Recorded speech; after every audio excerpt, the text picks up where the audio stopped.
Hello everyone, a heartily welcome to you all to another Hearts of Iron 4 Spotlight. Well, I got I found a really nice mod. It at least looks really awesome in the Hearts of Iron 4 workshop. It just came out actually yesterday and it has been updated just by the time I'm doing this video, actually just um, 13 minutes ago. So it gets massive update. It consists of a massive team of 4 people, and it already got more than 4,000 subscribers. So this mod is a new one. I think there was a mod called Hearts of Iron for Modern Day as well, but this is, I think, a completely different version. You can join their Discord and their Twitter right there. And, well, what does this offer to you? This offers you a completely unique modern day experience. You all know the Millennium Dawn mod, but this mod is really more in depth, well, at least in terms of provinces. How you see the province layout in these states looks really, well, more realistic. How it looks in Millennium Dawn mod. And it also has, well, a different focus tree, a different and unique states. The states are different. It got new designs for ships, for example, you can see here, for ships, and it got, well, new technology. So I'm really looking forward to produce this. How you can see, it got some new, well, completely new production layout as well. So this just looks amazing. Let's go ahead and review this mod. Be attentive, be warned. This mod is a 704 megabytes large. So yeah, link will be down below, but if you have a slow connection, it may take a while for you to download this. Well, let's get into Hearts of Iron 4 to show you which mods I'm using. I would only suggest you to play this mod with just, this mod turned on, so nothing else. Just this mod rolling. Then let's click play and see how a loading screen looks like. I'm first going to spotlight the other, well, mods. The mod is currently just focusing into the Middle East, and I'm gonna spotlight that to you in this episode. If you want to see more, let me know. It's, well, got really nice custom loading screen, so you can expect me to play this mod really often. I also have more time to make videos in the next days, so yeah, get ready. I'm really excited for that. I was looking for, so I want a new mod to play, and now finally I found it. At last. I'd say let's lower the music, although it's really nice. I think let's leave this actually like that. A single player, new game. The world today, never has hunger been lower, never have incomes been higher. Yet the world is marked by fear in the face of rapid social and technological change. The backlash to globalization is felt as the Middle East collapses into hybrid warfare and a wave of nationalist populism rolls over the West. The gravity of the world is shifting towards Asia, but the emerging powers of the world have yet to find an attractive alternative to the prevailing Western world order. So currently we have these major nations with all of their custom brief history. The United States, they got completely custom modifiers as well. We have Germany, the Free Syrian Army, Rojava, Syria, Russia, and China. They all got their custom traits. Donald Trump, Angela Merkel, Anas al-Abdah, but Assad got some custom traits as well. Russia custom traits, and China some custom traits. So this is really interesting. Chabadur, Party Before Counter Zhongguo, it is completely in depth, how you can see. I just have the feeling the music is a bit too loud, but still it's awesome nevertheless. Alright. So let's first take a look to the map. How does the map look like? Well, first off, we have really more custom provinces than we have.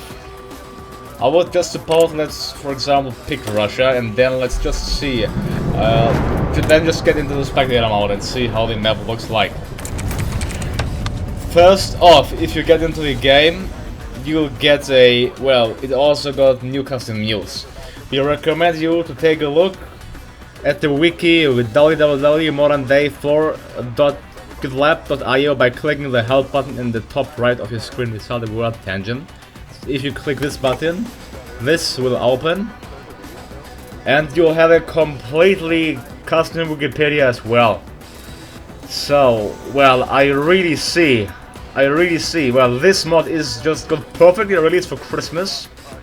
This is a really nice present for the Hearts of Iron 4 players to play. Well, it's still in progress, but you got tons of text to read here. Tons of text to read here, you can see, so feel free to do that. And also, it says, you've decided to play Russia, a re-emerging power willing to show its muscle to reassert itself on the world stage.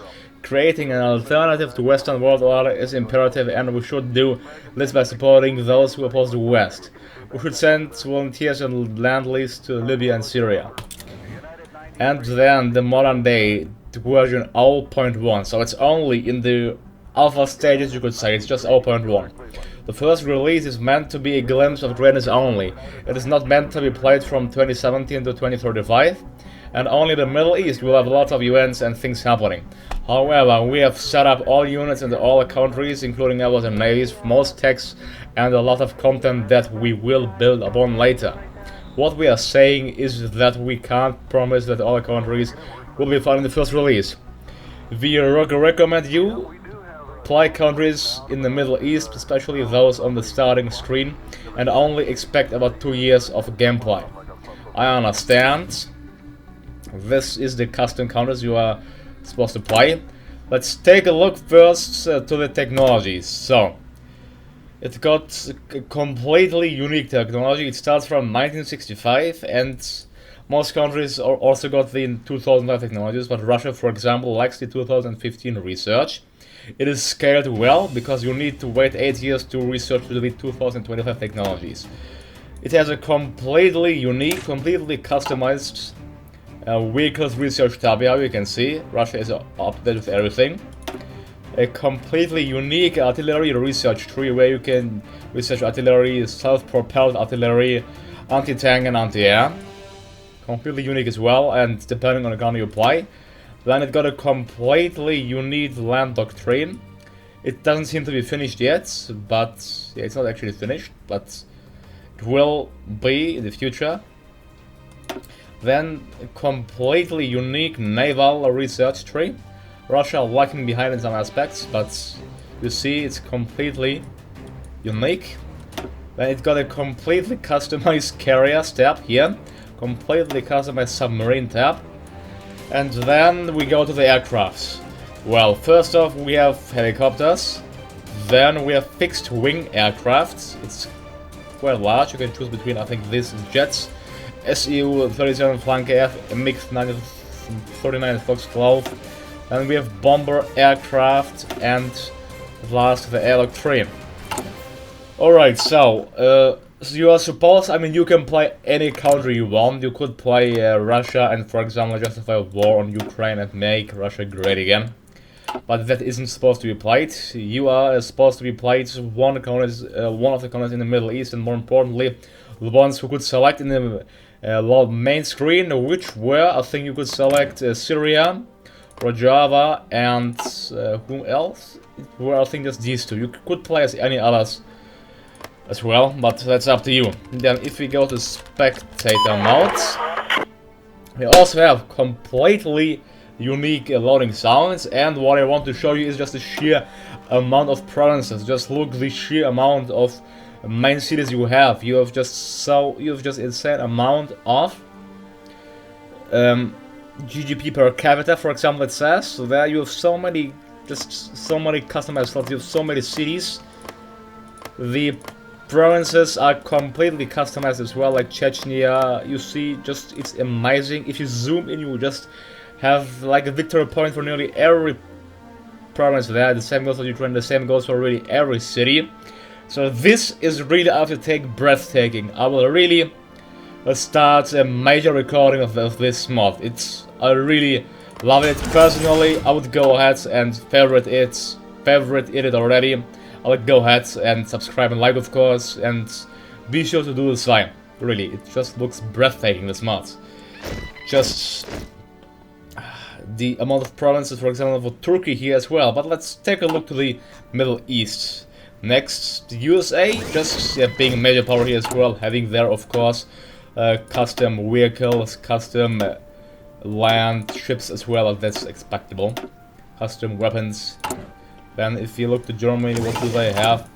They have the, yeah, also like German weapons as well. Kind of. It's really, really nice. You see Afghanistan is also split into a war. Afghanistan fighting the Islamic Emirate of Afghanistan in 2017. And then the Middle East. Now finally we go to the Middle East. The Middle East is in a complete mess.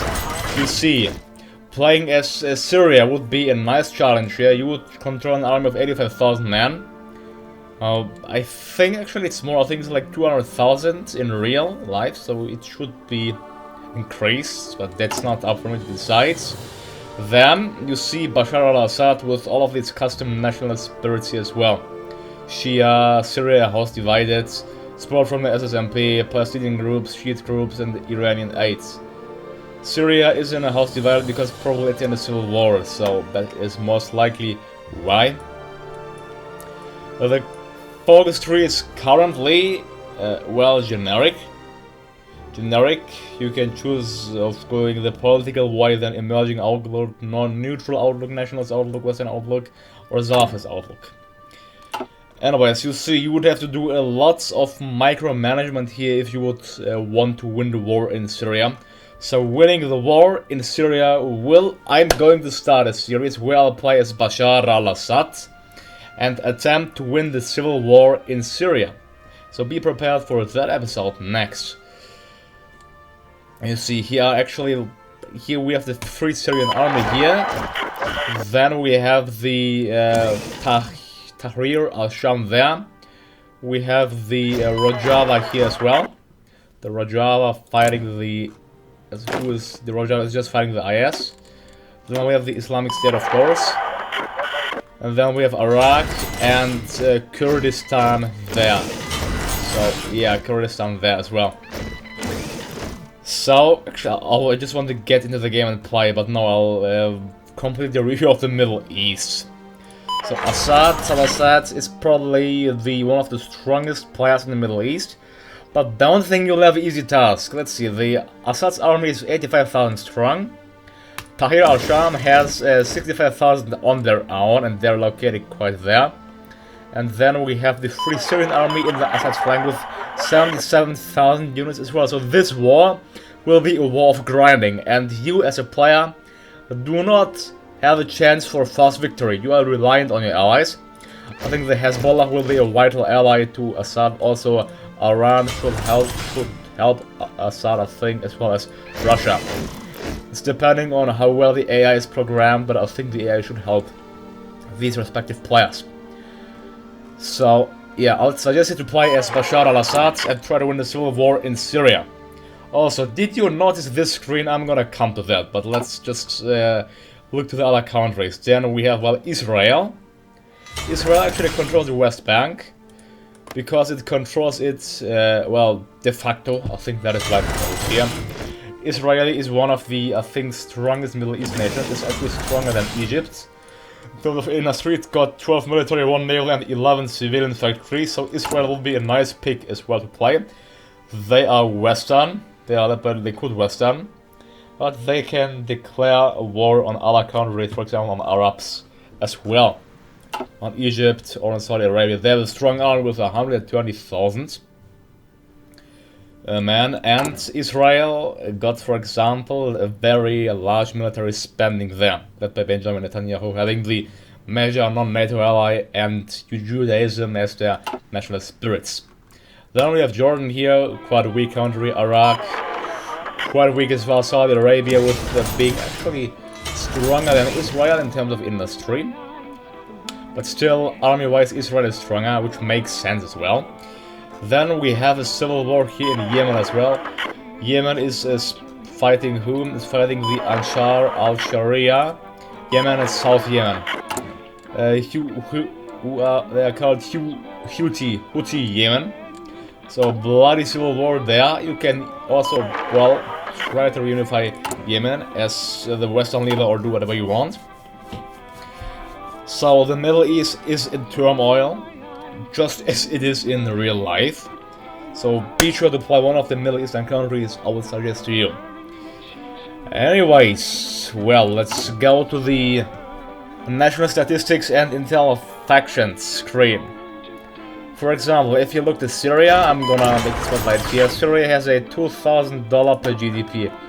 You can change the... Actually, you cannot change the GDP per capita by yourself. I have no idea how this works. It requires, for example, to have a GDP per capita for you. Well, how would that work? Well, we do not know that. Probably you could look it up here in the help screen. Let's see, Wikipedia, National Statistics and Internal Factions. So, per capita GDP is a measure of total output that, yeah, we know that. But how can the increased? GDP per capita can only be increased once you have maxed out every building slot in a core territory for 0 political power. It can't be decreased. So it can only be increased if you maximize every building slot in all of your core territory. So you just have to build more and more factories, and if you build these factories, your GDP per capita will increase. So it is depending on the like 3 slots you have. Well, this is a complete in-depth political system here. You also got the economic cycle: depression, recession, stagnation, stable growth, fast growth, and economic boom. I'm really shocked by the in-depth, by the detail of this mod. Wow. A great show. I'll have lots of fun playing this. Then you have so many things to modify. A stable growth, you cannot change that. That's depending on your political cycle. Then you have the debt. There is a way you can pay the debt, I think. It all says it here. I'm not going to, well, read it out, all how it works. It would take a really long time. Then you have to fight corruption. For example, now Syria has a crippling corruption. To fight that, go ahead and read the Wikipedia. Then you can add some internal factions. Yeah, which I'm not sure how exactly they work. Now you have the government budgets. Also, read that. You can modify your administration laws. Then, depending on how you spend your military, for example, now Syria has a gigantic military spending, which will also massively improve your factory output. Then the basic policy and security foundings there, which you can change as well. Basic support for primary and secondary education, the education budget you can change, the health budgets, then the social spending. Also, you have institutions and policies. This is a work in progress, so not ready to be applied. All trade union laws, free press you have also. This is all work in progress. Public meeting laws, then secular state, state religion, work in progress. Visa program, work in progress, and ruling party, always falls work in progress. Then defense companies, you currently just have the generic ones, which are not all equipped yet. Generic companies there. And then military policy, which will modify your recruitable population. For example, get you mandatory service, volunteer service, or partial draft. Or volunteer service for women, prohibited service for women, or mandatory service for women. Saudi Arabia should have prohibited service. Let's just check it if it's true. Yes, it is. Oh, that's funny. Alright. So, I hope you enjoyed this spotlight. I will upload the episode right after I uploaded this video, so stay tuned. And please check out this mod. I'm feeling this is gonna be a really great mod, which is going to make it to the top rated mods ever came out. Anyways, thank you all for watching me. Don't forget to like and subscribe. And check out my other content. I'm Sacred and I'm out. Have a good day to you all. See you next time and have a nice day. Goodbye and stay safe and sound.